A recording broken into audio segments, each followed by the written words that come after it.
Number 5. Mars landing. Among his many criticisms, Nostradamus wrote a light on Mars failing. Now initially it seems like just a vague statement until you remember that a few years ago the Opportunity rover, which was traveling through Mars, broadcasted its last message from the surface of the red planet. Its last message read, "My battery is low and it's getting dark," which was the final transmission received from the Opportunity rover to NASA when the solar-powered robot was caught in a massive dust storm, described as one of the biggest dust storms observed on Mars, which engulfed the planet whole and turned the day into night, smothering the poor robot's battery, leading it to send that final, poignant transmission. Now, could this be the light on Mars failing that Nostradamus was referring to? It's hard to argue that it doesn't match up just a little bit eerily. I mean, come on, a light on Mars failing and here you have a sad robot saying that its battery is dying out. Of course, this won't be the end of mankind's journey to the red planet. Succeeding the Opportunity rover is the Curiosity rover, which is currently roving around the rock right now as you watch this video. Elon Musk, billionaire and Twitter poster, has made no secret whatsoever of his goals for Mars, calling it his life's greatest work and a mission central to humanity. SpaceX has made several of their own predictions about sending men to Mars, with their earliest estimates being that by 2030 we will have manned crews walking the surface of Mars. One has to wonder if Nostradamus could have ever predicted man walking on the surface of another planet. It's hard for us to imagine that, but Musk and his company insists it'll be sooner than we think. Now, Nostradamus also predicted back in his book of prophecies that you would subscribe to Top 5 Scary for the best scary stories and content on the web. Was he right? Because I'm pretty sure he was right. Number 4. Civil unrest. In that big old book of chilling quatrains, our good friend Nostradamus had this to write. "The trumpet shakes with great discord, and agreement broken.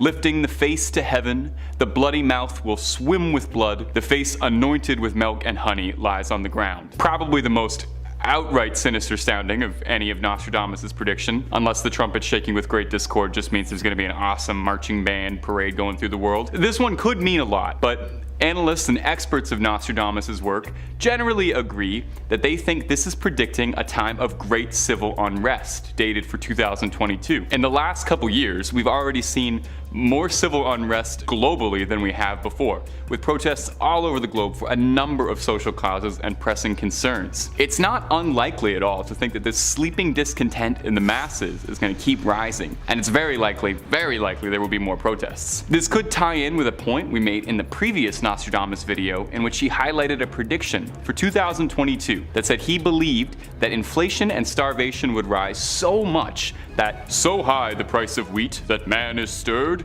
to his fellow man to eat in his despair." Now obviously that could be taken literally, and I sincerely hope not, because I don't think I would taste good at all. I'm a bit stringy and I eat terribly, so I would be awful for your diet. No, instead, myself and others think that it's alluding to the eat the rich sentiment and movement, and that these two predictions are linked together. You know, we've already seen so much unrest and so many protests for years from people struggling to get by, and as wages stay the same and working conditions worsen across the globe, it's increasingly worrisome that maybe someday it's all boiling into something really big. Finishing off in the original quatrain, Nostradamus wrote, "Sooner and later, you will see great changes made, dreadful horrors and vengeances." So maybe there's some positivity out of it, you know, some great changes. Maybe we'll all get a 4-day weekend. We just have to ignore the dreadful horrors, I guess. Number 3, a world at war. War! What is it good for? Absolutely nothing, I think, is the usual accepted answer. Well, that good-for-nothing horseman of the apocalypse is always rearing its head, and Nostradamus predicted that we'd be experiencing a lot of them. A passage reads, "Blue head shall white head harm in such degree, as France's good to both shall e'er amount." Now, I gonna be honest with you, I have no idea what that means. That doesn't really sound like much, unless there's a war of blue-headed people. I found one reading saying that this was predicting that France would be beaten at the World Cup, which is definitely possible, but I feel like Nostradamus would shoot a little higher than making sports bets. Most analysts seem to think that this points towards a war, so take a listen to this passage as well. This one reads, 7 months the Great War, people dead of evil doing. Ruin Evreux shall not fall to the king. Now this prediction spells it out a little more clearly. Nostradamus thinks that there's going to be a great war that will spill over and into Europe, and that France will be a key player and a battleground for it. It's easy to see why this prediction could ring true, especially with how things are, going the way they are right now. There's already enough tension brewing, and I think the threat of a world war is something that's kind of looming in the back of everyone's minds already while we watch the news. While there is always a war burning somewhere across this globe, this prediction specifically outlines that this could evolve into something much, much bigger. Into a great war, possibly, instead of one of those humble good ones. I'm joking, of course, there are no good ones. Possibly involving the entire planet in a global conflict. And while I'm sure a great war might make for a few good Hollywood action movies years after the fact, I think we should all work to avoid a third world war. Most trilogies usually have a really disappointing third one, Let's just hope for our sake that Nostradamus isn't accurate on this one. Number 2. An asteroid. A great fire will fall from the sky for 3 nights. The cause will appear both stupefying and marvelous.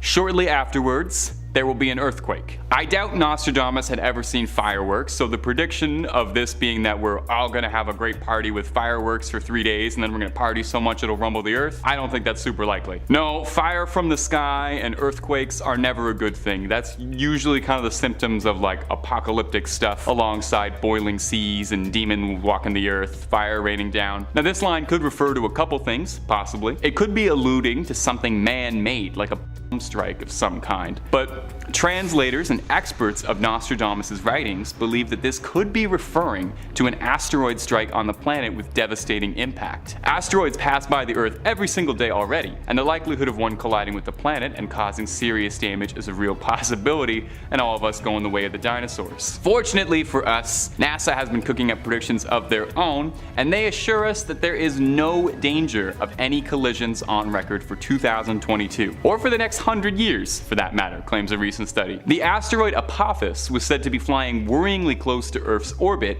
on track for a possible collision in 2029, and as well, a slight risk of collision in 2068. But thankfully, continued monitoring and updated scans have shown that everything should be all clear for the next 100 years. Nice to know that the seer can get wrong every once in a while, Keeps them humble. Of course, there is always the possibility, like I mentioned, that great fire falling from the sky could be referring to something a little darker than an asteroid. Like I said, maybe something man-made or something a bit more cosmic, like say a celestial fire of some kind. Speaking of celestial fires, actually funny, that's so funny, I was just talking about celestial fires earlier.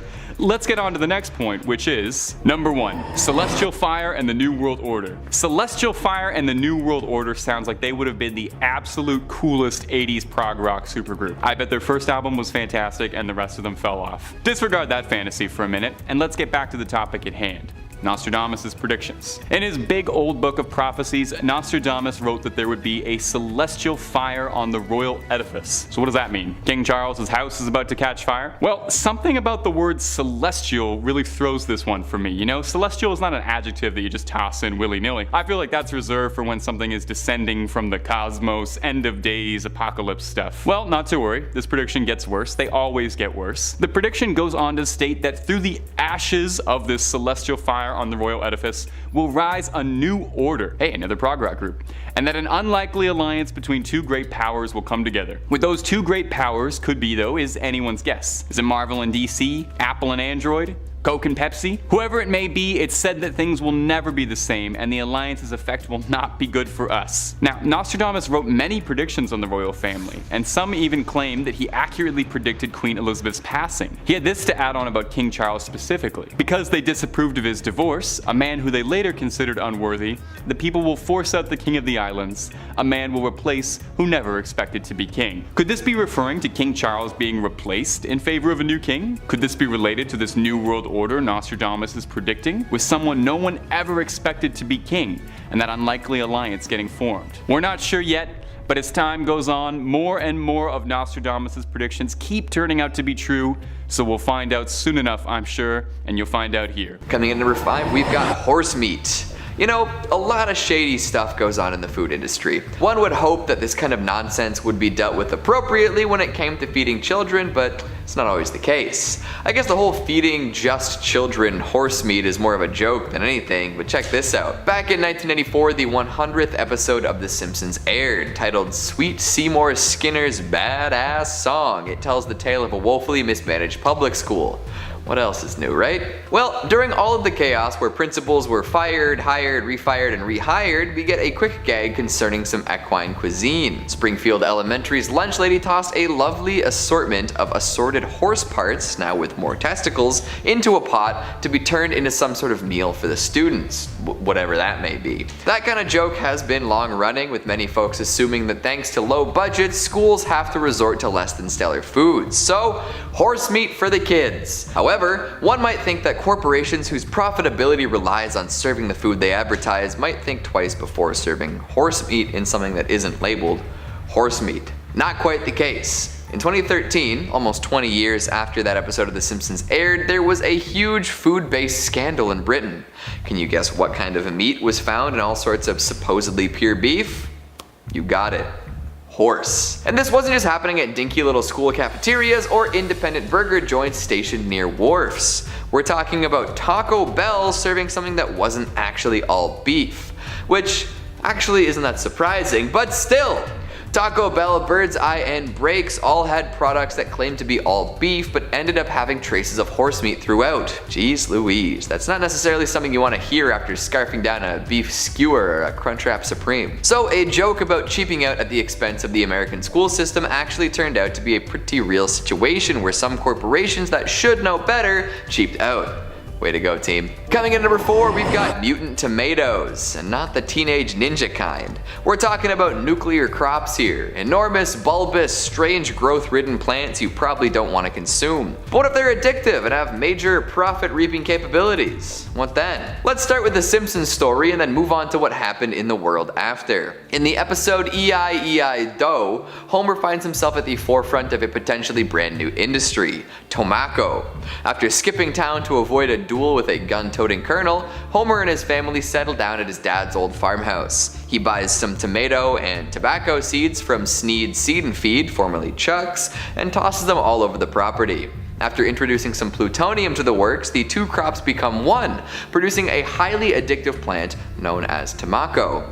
Part tomato, part tobacco, all despicable. The plutonium causes this stuff to grow even bigger than it would have otherwise, reaching extremely large sizes and causing anyone who eats some of it to become addicted. Sure, the taste is bad, but think about how relieved you'll feel after you eat one every hour for the rest of your life. It's probably better for you than smoking, too. The development of this habit-forming food causes a whole lot of other issues, including but not limited to corporate espionage, rampaging farm animals, and a helicopter crash.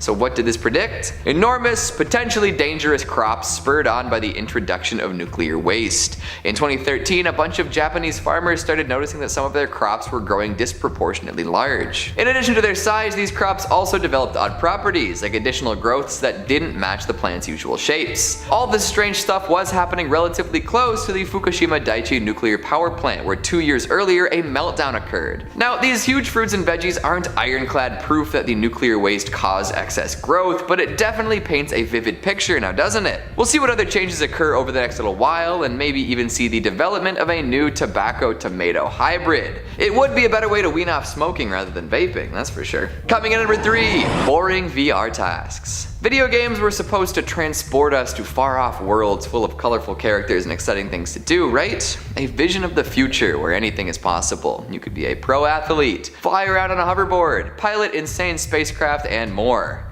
Well, that was what the vision of video games was. Most cartoons that featured gaming would have characters teleported inside the software, taking on the roles of player characters in all sorts of far-out scenarios. However, The Simpsons saw right past that era of camp and craziness and got right into the meat and potatoes of today's legendary activities. Some popular games out there don't require you to shoot 100 aliens or ride your horse into the abyss. Some are just farming simulators or walks through the woods. Hell, there are even truck driving and food planting and serving sims that you can play in VR. Folks had such lofty aspirations for virtual reality, from the fever-dreamy interpretation of Lawnmower Man to lunatic life sims. But here we are, with some not quite consumer-ready tech and a whole lot of mundane tasks made interesting by their virtual components. Maybe The Simpsons knew that life was only gonna get drearier, and good old-fashioned hard work would have more appeal than sitting in front of a spreadsheet all day.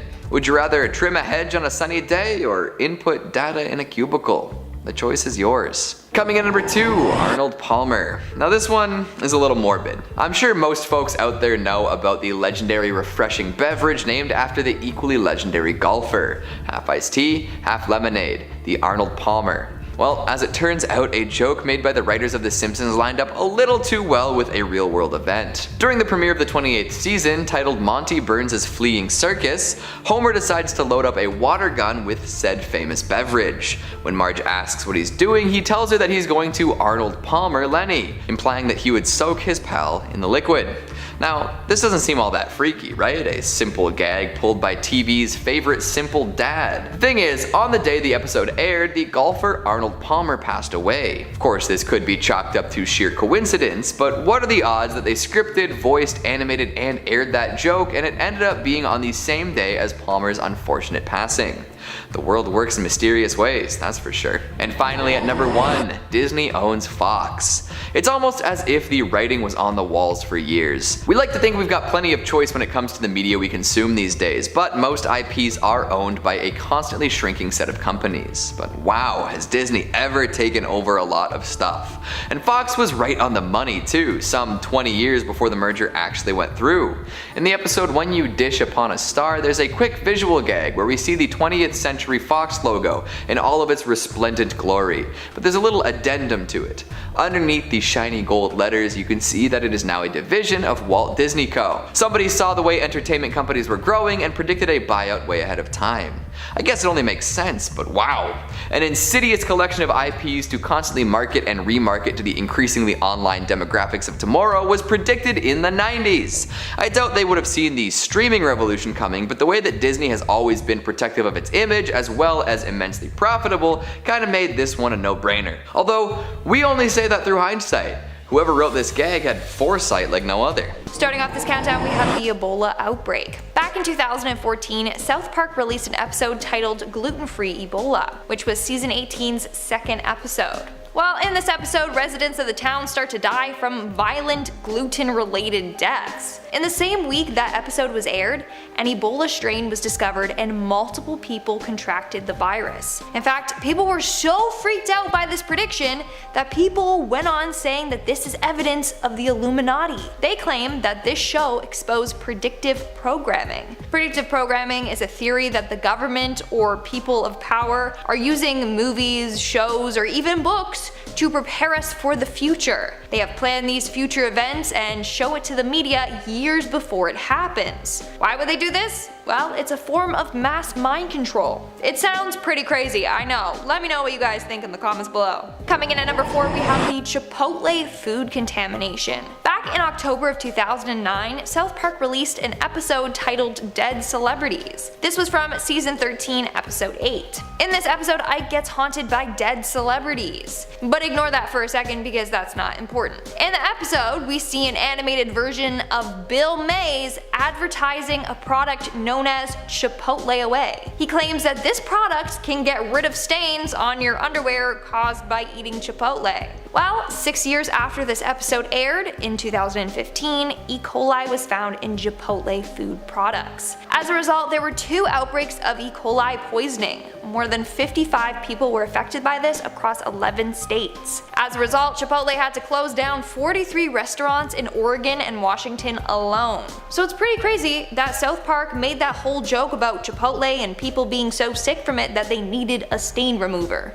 Moving on to number 3, we have President Trump. Scarily enough, South Park has made a number of accurate predictions regarding Donald Trump. Let's start with an episode from 2015 titled Where My Country Gone. It was the second episode of season 19. In this episode, a Donald Trump looking man ends up becoming the president of Canada.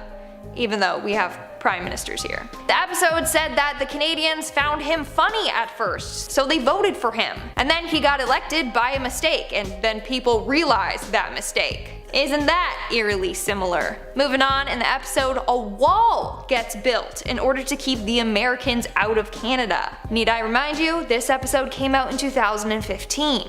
Trump proposed to build a wall a month later during his presidential campaign. Continuing on, we have Trump's tweets. Now, Trump is known to go onto Twitter to express his opinions without filter. But South Park managed to predict one specific message that Trump would tweet 2 days before he actually tweeted it.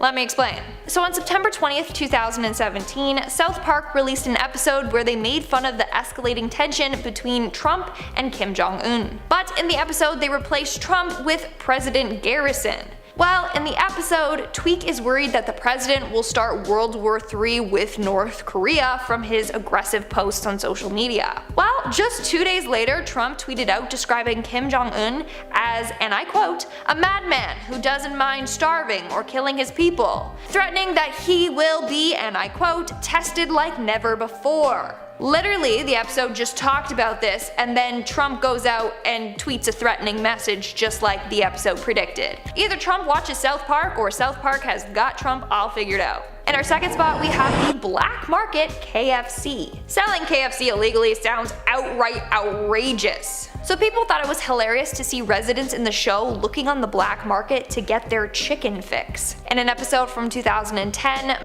becomes legalized in South Park, and the town's KFC turns into a medical dispensary. So in order to get their chicken, people turn to the black markets. And Cartman was selling buckets of chicken illegally. No way this would ever happen in real life though, right? Wrong. 8 years later, most KFCs in the UK were forced to close their restaurants. People then went on eBay and other websites to buy buckets of KFC chicken. That's how desperate they were. Some buckets were selling for £100. That is insane. So the fact that something this absurd came somewhat true is insane. And in our number one spot, we have the Carnival Poop Cruise. Back in an episode from 2010, which was season 14, episode 14, South Park made a joke about the Carnival Cruise Line, which would later become a gross reality. So in this episode, Randy and Sharon are watching TV. That's when a newscaster appears and says, and I quote, passengers said the Carnival Cruise Line smelled like poop, but that was an improvement. Well, guess what? In 2013, an engine fire caused the electric toilets on the ship to stop working. People had to do their business in bags. Not only that, but the floors were flooded with sewer water and bags of human waste. Passengers on board the ship said it reeked of human feces, as you could imagine, just like the show predicted. That is quite weird and disgusting, if you ask me.